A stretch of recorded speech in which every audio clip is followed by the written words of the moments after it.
अस्सलाम वालेकुम viewers. I am back again with another video.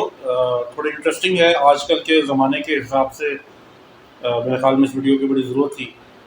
As आप सबको पता है कि गाड़ियों की कीमतें जो हैं वो दे आर स्काई रॉकेटिंग। कोई हाल नहीं है। ऑन द अदर हैंड जो बाइंग पावर है कंज्यूमर की वो तो वहीं खड़ी है। शायद थोड़ी बहुत बड़ी हो, मुझे तो नहीं पता, बट वो वहीं खड़ी है। सो जो लोग पहले 8 से 12-13 लाख की गाड़ी लेते थे और उनको अच्छी गाड़ी मिल जाती थी, एट टाइम 0 मीटर भी मिल जाती थी, अब वो उस प्राइस रेंज में कुछ नहीं आता। तो गिव यू एन ओवरव्यू, आप लोगों को पता ही है कि जो ऑल्टो है 660 सीसी जो पाकिस्तान स्पार्क सुजुकी की है, that start from around 14 lakh. Cultus जो कि 13-14 लाख पे लॉन्च हुई थी वो अब 20 लाख पे पहुंच गई है।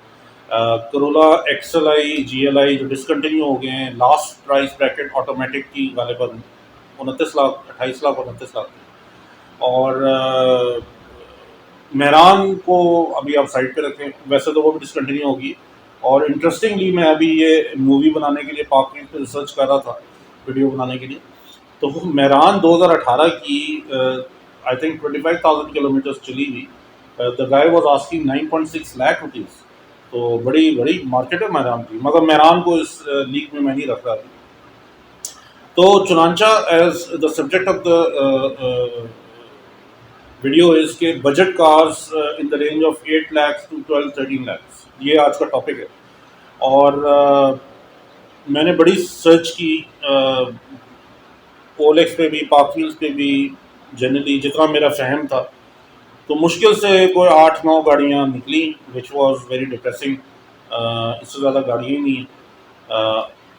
अब आप कहेंगे यार वो 660 सीसी गाड़ियाँ तो बहुत हैं, मगर ये कि उनके ऊपर बाद में बात करेंगे अलग, उसमें थोड़ा सा उसको अलग से डिस्कस करेंगे। जो ये इस वक्त मुल्क में हो रहा है कोविड-19 के सिलसिले में, जो इकॉनमी के हालात हैं, जो डॉलर पी के पैरिटी है, जो ख़ित्ते के हालात हैं, चाइना, इंडिया और गल्फ़ के अंदर, ये तमाम चीज़ें इसके एपिसेंटर, इसको मतलब सेंटर में है पाकिस्तान। और इन तमाम चीज़ों का असर डायरेक्टली और इनडायरेक्टली पाकिस्तान पे, पाकिस्तान की मईशत पे, पाकिस्तान की पॉलिटिकल सूरत हाल पे और हम जैसी आवाम पे भी पड़ेगा।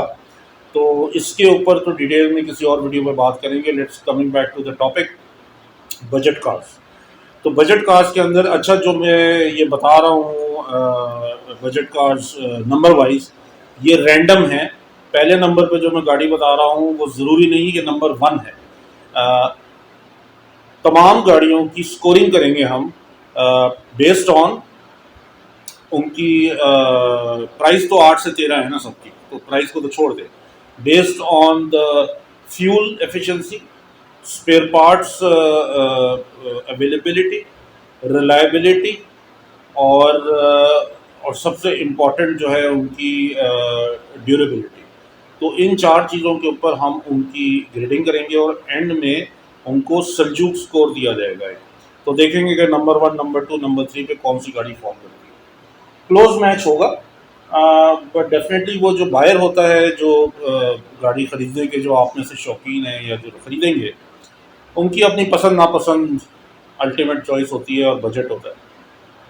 सबसे पहले हम बात करेंगे जी, जापानी सेगमेंट की गाड़ी है, मशहूर व मारूफ विट्स।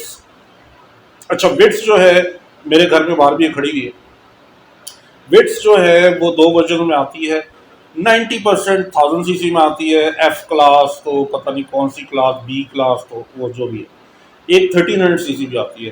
तो fortunately I would be more than competent in giving views about bits, because मेरे पास कोई 3-4 साल 1300 सीसी वर्जन रहा और अभी मेरे पास 1000 सीसी वर्जन है।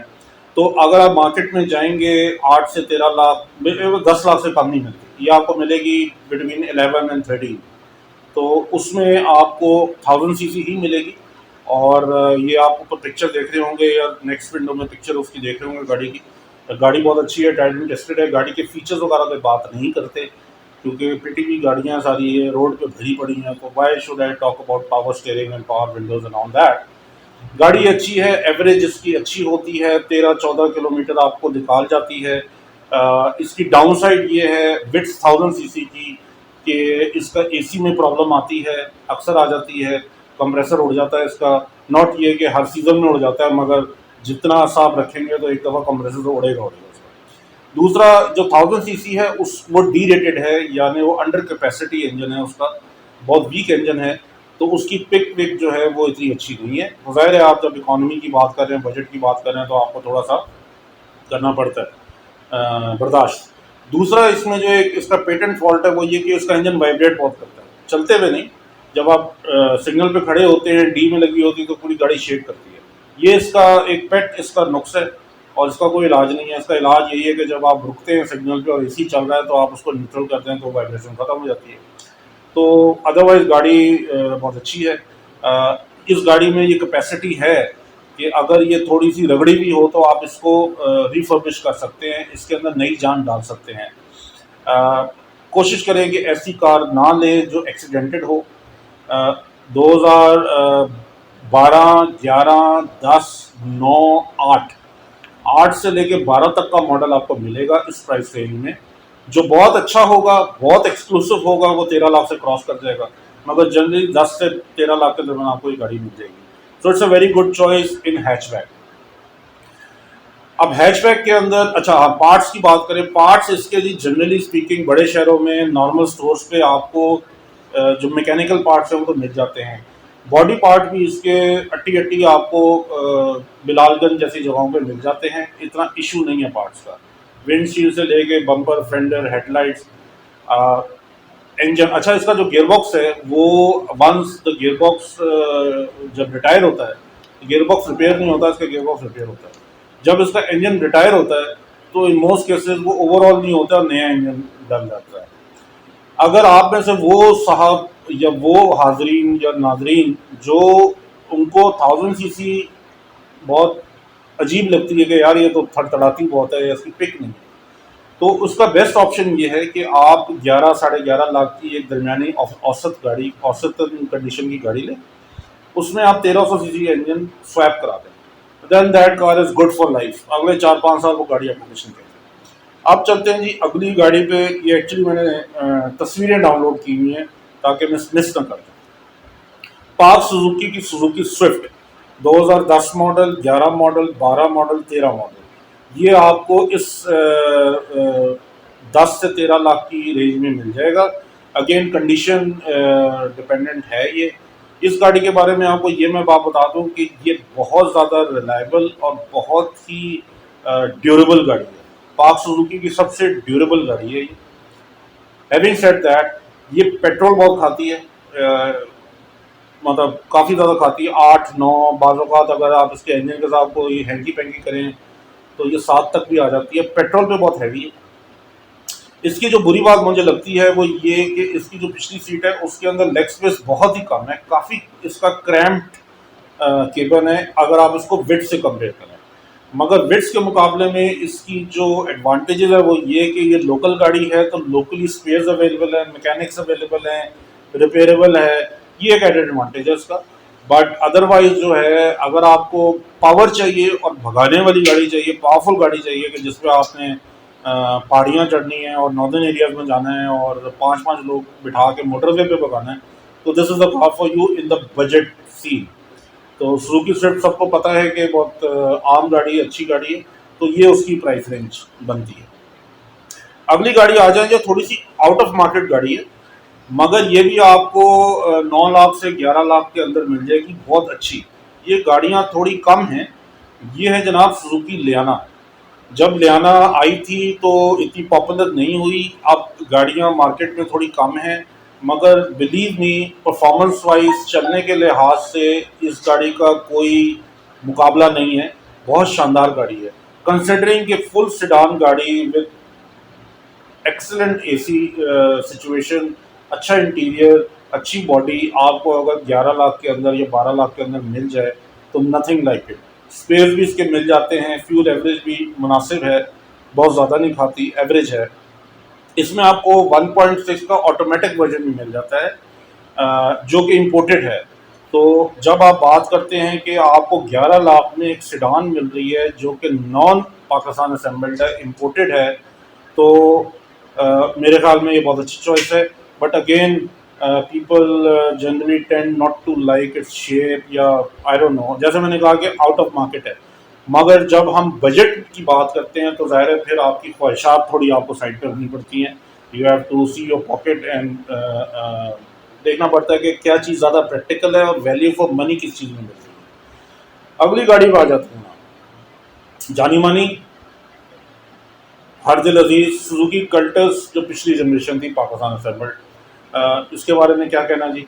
2015 वाली या 16 वाली या 14 वाली जो इसकी लास्ट मॉडल था वो आपको 11 लाख में मिल जाता है।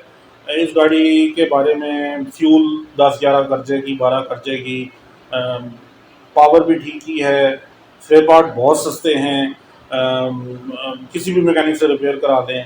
तो इसके बारे में मज़ीद कुछ कहना जो है वो, इसकी डाउन साइड ये है कि अगेन क्वालिटी का इशू है, खड़क जाती है, रस लग जाता है। 3 सिलेंडर इंजन है जो कि वीक है, अगेन वाइब्रेशन करता है इंजन। एसी की परफॉर्मेंस इतनी अच्छी नहीं है, but again coupled with the spare parts situation and the maintenance overall situation, ये गाड़ी 10-11 लाख में आपको 12 लाख में बहुत अच्छी मिल जाती है और I think it's a good choice. फिर आ जाते हैं जी, ये गाड़ी है सुजुकी कह रहा हूँ, मित्सुबिशी लैंसर। मित्सुबिशी लैंसर 2005-2006 की शेप की आपको पिक्चर नज़र आती है। ये गाड़ियाँ, इसकी पॉपुलेशन काफ़ी है। इस गाड़ी की मेरे ख्याल में अगर आप थोड़ा सा आउट ऑफ मार्केट ऑप्शन में जाएं तो this car is the best. एक तो ये पहली बात है जापानीज़ है, इट्स इम्पोर्टेड, फुली इम्पोर्टेड, और क्वालिटी वाइज बहुत अच्छी है, स्पेशियस है। थोड़ी पिक इसकी कम है, कंजम्पशन इसकी बहुत अच्छी है, पार्ट्स इसके मिल जाते हैं, रिटेल पे नहीं मिलते, आपको अगेन बिलालगंज वगैरह जाना पड़ता है। बट ओवरऑल गाड़ी जो है बहुत अच्छी है और इसको आप कंसिडर कर सकते हैं for budget price of under 13 lakhs. फिर आप आ जाएं जनाब अली होंडा सिविक 2006, 2007, 2008, जिसको लोग रीबॉर्न कहते हैं। ये आपको मिल जाती है अंडर 13 लैक्स, बड़ी अच्छी अच्छी भी मिल जाती हैं। इस गाड़ी के पार्ट्स महंगे हैं, इस गाड़ी के जो फ्यूल है उसका तो नाम पूछें, ये 6, 7, 5 नहीं करती है बाज़ बात। तो ये नटोरियस है, शुरू से नटोरियस है फ्यूल के लिए। बट अगेन अगर आपका फ्यूल प्रेफरेंस नहीं है तो ये गाड़ी बहुत अच्छी है और बहुत कंफर्टेबल है, पावरफुल है, 1800 सीसी है, 1799 और वट एवर।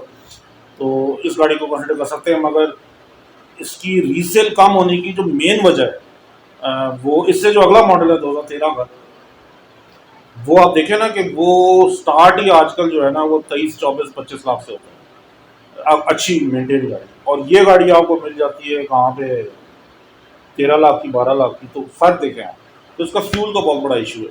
अदरवाइज इसमें टेक्निकली और कोई इस गाड़ी में फॉल्ट नहीं है।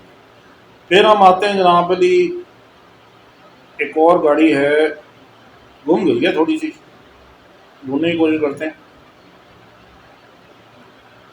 हाँ जी, सबसे मशहूर गाड़ी टोयोटा करोला 2004 से 2009 तक की, जिसमें 2D भी थी, 2D सैलून भी थी। 2D तो अब बहुत महंगी हो गई है, somehow I don't know why, but ये गाड़ी आपको XLI, GLI और SE सैलून ऑटोमेटिक आपको 10 से 13, 14 के अंदर मिल जाती है आराम से।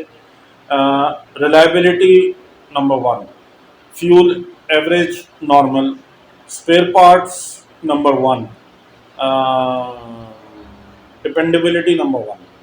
इस गाड़ी का फ़ायदा सबसे बड़ा ये है कि अगर ये आप 10, 10.5 लाख में अगर थकी हुई भी, रोड लैंग्वेज है, सॉरी फॉर दैट, थकी हुई भी अगर आप ले लेते हैं तो इसको आप रिफर्बिश करा लें, पूरा इसका इंजन करा लें, इसका इसका बॉडी वर्क करा लें, ये गाड़ी पूरी बन जाती है। तो अगर आप, मैं अगर फर्ज करें कि 11 लाख की लेता हूँ, उस पर 1.5 लाख रुपए लगा लेता हूँ, 12.5 लाख की पड़ गई मुझे, तो अगले 5-6 साल तक ये चलेगी, काम कोई नहीं करेगी। सो ये है गाड़ी, अच्छी गाड़ी ज़रा ढूंढनी पड़ती है। इस गाड़ी को जब आप खरीदें और ढूंढें तो बस एक बात का ध्यान रखें कि एक्सीडेंटेड ना हो, मेन एक्सीडेंटेड ना हो। फेंडर दरवाज़ा पेंट हुआ है कोई बात नहीं, मगर शावर भी हुई कोई बात नहीं, एक्सीडेंटेड ना हो। तो ये गाड़ी जो है आखिरी गाड़ी जो है बजट के अंदर, जो कि सबसे मशहूर गाड़ी है या पॉपुलर गाड़ी है, जिसने एक ब्रांड को जो है वो एकदम चढ़ा दिया था, वो है जनाब होंडा सिटी। जी हाँ, होंडा सिटी। होंडा सिटी 2004 से लेके और 2009 तक रफी, जिसको साबुनदानी शेप कहते हैं, जिसमें स्टीयर मैटिक भी आई थी। वर्जन बहुत सारे हैं उसके, मॉडल टू मॉडल वेरी करती है। ये गाड़ी आपको मिल जाएगी जनाब अली 13 लाख के अंदर अंदर। मेरे हिसाब से ये कंप्लीट व्हीकल है। फ्यूल एवरेज ये लॉन्ग पे आपको मोटरवे के ऊपर ये 120 की स्पीड पे 15 देगी आराम से एसी के साथ। लोकल पे ये आपको 12-13 आराम से हंस के देगी। इसमें ऑटोमेटिक अगर आप लेना चाहें तो ऑटोमेटिक वर्जन भी अवेलेबल है, इसमें मैनुअल वर्जन भी अवेलेबल है। अंडर पावर नहीं है, ग्राउंड क्लियरेंस बहुत अच्छी है, स्पेयर पार्ट्स इसके जगह जगह मिल जाते हैं। देखने में भी सही है, काबिल कबूल है, और हर लिहाज से राइड इसकी बहुत अच्छी है, हर लिहाज से बहुत अच्छी है। तो this vehicle is going to cost you around between 10 lakhs to 1.3 million या 13 लाख रुपये। तो इससे जो है वो कम में नहीं मिलेगी। और मैं इस गाड़ी को फॉलो कर रहा हूँ। जनरली गाड़ी की प्राइसेस तो मैं फॉलो कर ही रहा हूँ, मगर इस गाड़ी को मैं फॉलो कर रहा हूँ कई महीनों से। तो ये पिछले 5-6 माह में इसकी जो प्राइसेस हैं इस गाड़ी की, वो काफ़ी बढ़ गई हैं। They have gone up. ये पहले अंडर 10 मिल जाती थी आराम से अच्छी गाड़ी, अब अंडर 10 तो सवाल ही पैदा नहीं होता कि आपको ये गाड़ी मिल जाए। सो ये बाकी गाड़ियों की तरह ये भी महंगी हो गई है। तो जनाब चुनांचा जी, ये कुछ गाड़ियाँ थी जो बजट के अंदर गाड़ियाँ हैं। बहुत ज़्यादा आउट ऑफ मार्केट गाड़ियों की तरफ मैं नहीं गया।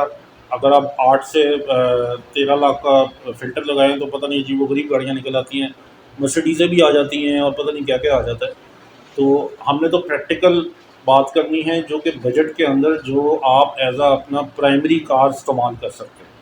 अब एक बहुत बड़ा सेगमेंट है गाड़ियों का, जिनको हम 660 सीसी कार्स कहते हैं। 660 कार्स जो हैं वो भी इस बजट में 10 से 13 लाख में आ जाती हैं। 10 में तो नहीं आती, 11.5, 12, 12.5, 13, जो इस रेंज में गाड़ियाँ आती हैं दे आर बेसिकली 2010 से 2012 मॉडल होंगी, 15-16 की इम्पोर्ट की होंगी या 14 की इम्पोर्ट की होंगी, और 2020 में आप खरीदने जा रहे हैं। एक बात याद रखें व्यूअर्स के, बहुत लोग पसंद करते हैं इन गाड़ियों को, मगर मैं पर्सनली रिकमेंड नहीं करता कि इनकी रिलायबिलिटी और इनकी जो लाइफ स्पैन है गाड़ी का, जो यूज़फुल लाइफ स्पैन है, रिलायबल लाइफ स्पैन, वो 4-5 साल 6 साल से ज़्यादा का नहीं है। तो अगर मैं अभी 2020 में 2017 की गाड़ी लेता हूँ अनरजिस्टर्ड, तो 2024-25 तक अगर उसको मैं एज अ प्राइमरी कार इस्तेमाल, यानी 1 लाख किलोमीटर चला लेता हूँ उसको मैं, या 70-80 हज़ार 90 हज़ार किलोमीटर चला लेता हूँ, तो उस गाड़ी में वैसे बचता कुछ नहीं। डिस्पोजेबल टाइप गाड़ियाँ होती हैं। दूसरा इसमें रिस्क जो है वो ये है कि अगर आपका एक्सीडेंट हो गया गाड़ी का,